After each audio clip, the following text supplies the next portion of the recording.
जय श्री कृष्णा मित्रों, आप सभी का बहुत बहुत स्वागत है आपके अपने चैनल भक्ति सागर में।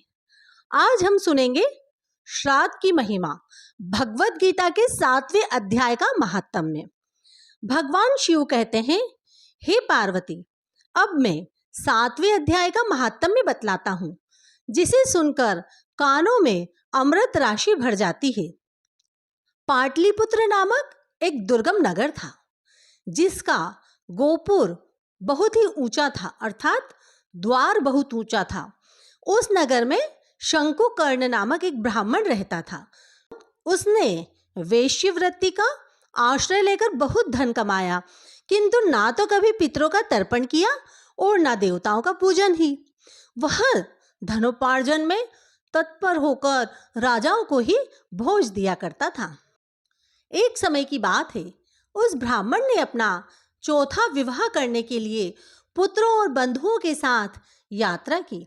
मार्ग में आधी रात के समय जब वह सो रहा था, तब एक सर्प ने कहीं से आकर उसकी बाह में काट लिया। उसके काटते ही ऐसी अवस्था हो गई कि मणि मंत्र और औषधि आदि से भी उसके शरीर की रक्षा असाध्य जान पड़ी। तत्पश्चात कुछ ही क्षणों में उसके प्राण पखेरु उड़ गए और वह प्रेत बन गया। फिर बहुत समय के बाद वह प्रेत सर्प योनि में उत्पन्न हुआ। उसका चित्त धन की वासना में बंधा था। उसने पूर्व वृतांत को स्मरण करके सोचा, मैंने घर के बाहर करोड़ों की संख्या में अपना जो धन गाड़ रखा है, उससे इन पुत्रों को वंचित करके स्वयं ही उसकी रक्षा करूंगा। सांप की योनि से पीड़ित होकर पिता ने एक दिन स्वप्न में अपने पुत्रों के समक्ष आकर अपने मनोभाव बताया। तब उसके पुत्रों ने सवेरे उठकर बड़े विस्मय के साथ एक दूसरे से स्वप्न की बात कही। उनमें से मंझला पुत्र कुदाल हाथ में लिए घर से निकला और जहां उसके पिता सर्प योनि धारण करके रहते थे, उस स्थान पर गया। यद्यपि उसे धन के स्थान का ठीक ठाक पता नहीं था, तो भी उसने चिन्हों से उसका ठीक निश्चय कर लिया और लोभ बुद्धि से वहां पहुंचकर बाबी को खोदना आरंभ कर दिया। तब उस बांबी से बड़ा भयंकर सांप प्रकट होकर बोला, ओ मूढ़, तू कौन है? किस लिए आया है? यहाँ बिल क्यों खोद रहा है? किसने तुझे भेजा है? ये सारी बात मेरे सामने बता। पुत्र, मैं आपका पुत्र हूँ, मेरा नाम शिव है। मैं रात्रि में देखे हुए स्वप्न से विस्मित होकर यहाँ का सुवर्ण लेने के कौतूहल से आया हूँ। पुत्र की यह वाणी सुनकर वह सांप हंसता हुआ उच्च स्वर से इस प्रकार स्पष्ट वचन बोला, यदि तू मेरा पुत्र है तो मुझे शीघ्र ही इस बंधन से मुक्त कर।